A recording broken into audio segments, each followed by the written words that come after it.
আপনারা সবাই ভালো আছেন তো? গদ্যময় জীবনের একটি নতুন ব্লগে আপনাদের সবাইকে স্বাগত। আজ দেখুন সকাল থেকে বৃষ্টি হচ্ছে ভীষণ, সারাক্ষণ একদম একটু বন্ধ হচ্ছে না।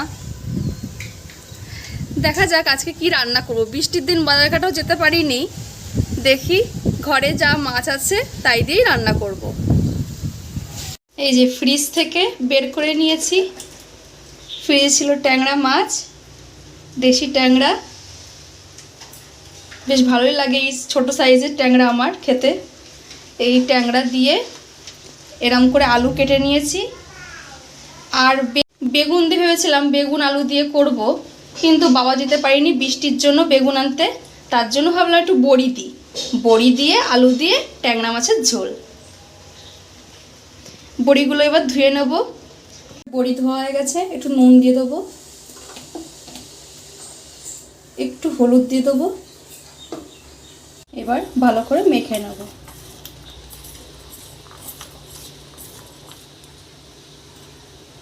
মাছে এবার নুন, হলুদ আর তেল দিয়ে মাখিয়ে নেব, কারণ ট্যাংরা মাছ ভাজার সময় প্রচণ্ড ফাটে। তেল দিয়ে মাখিয়ে নিলে তাহলে আর ফাটবে না।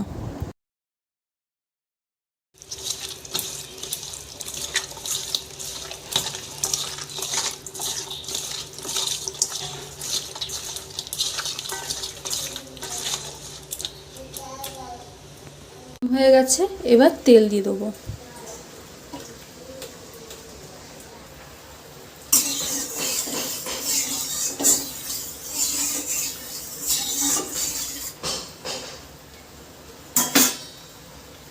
তেল গরম হয়ে গেছে, জিরে ফোড়ন দিয়ে দেবো। জিরে ব্রাউন কালার হয়ে গেছে, এবার বড়ি ভেজে নেব।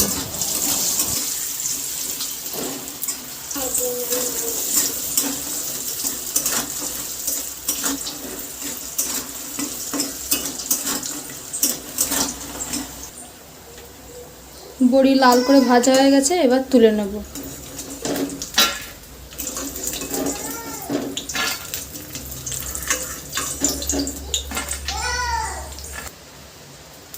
এবার মাছগুলো ভেজে নেব।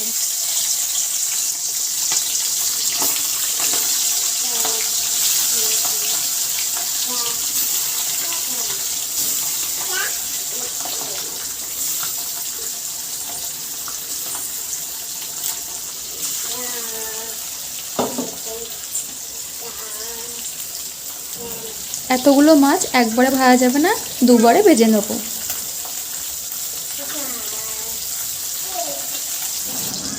ভাজা হয়ে গেছে দু পিঠই, এবার তুলে নেব, আর একবার ভেজে নেব, হয়ে যাবে মাছ ভাজা।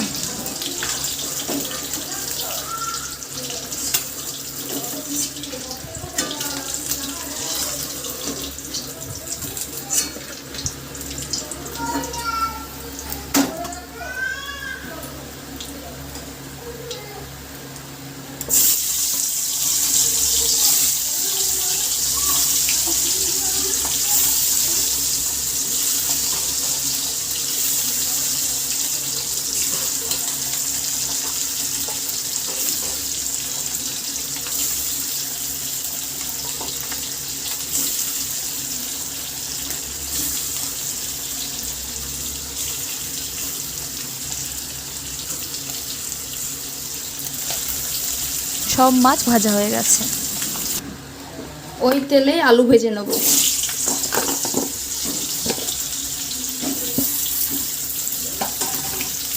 সামান্য নুন,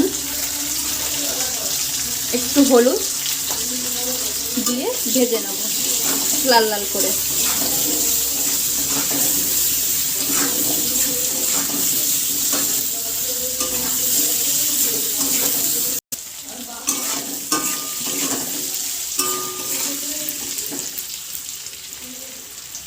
আলু ভাজা হয়ে গেছে, এবার মশলা দিয়ে দেবো। জিরে, ধনে আর আদা বাটা আগে থাকতেই করা ছিল, 2 চামচ দিয়ে দেবো, আর 1 চামচ শুকনো লঙ্কা বাটা দিয়ে এবার মশলাটা ভালোভাবে কষিয়ে নেব।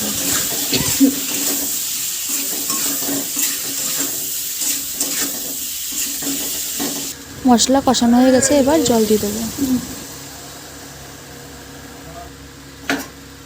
তারপর মাছ আর বড়ি দিয়ে দেবো, কারণ বড়িটা আমার অনেকক্ষণ জাল খাবে।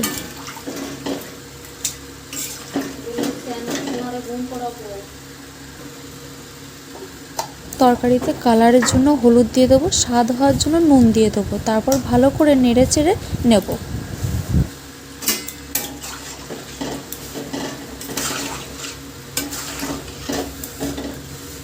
এবার ঢেকে 10-15 মিনিট ফুটিয়ে নেব। 10-15 মিনিট হয়ে গেছে, এবার ঢাকনা খুলে নেব।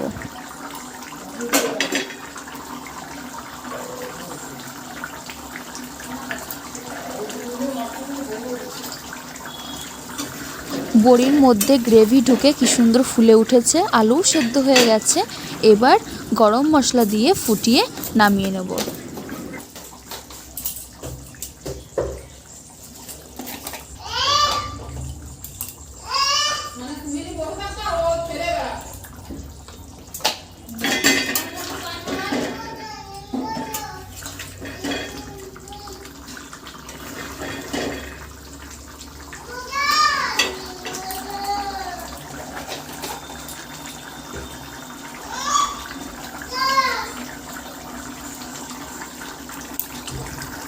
তৈরি হয়ে গেছে। এরকম বড়ি দিয়ে আলু দিয়ে ট্যাংরার ঝাল আপনারা কি কেউ খেয়েছেন? কমেন্ট করে জানাবেন। ভালো লাগলে লাইক করবেন আর শেয়ার করতে ভুলবেন না কিন্তু। নতুন হলে সাবস্ক্রাইব করবেন। Tata, bye bye.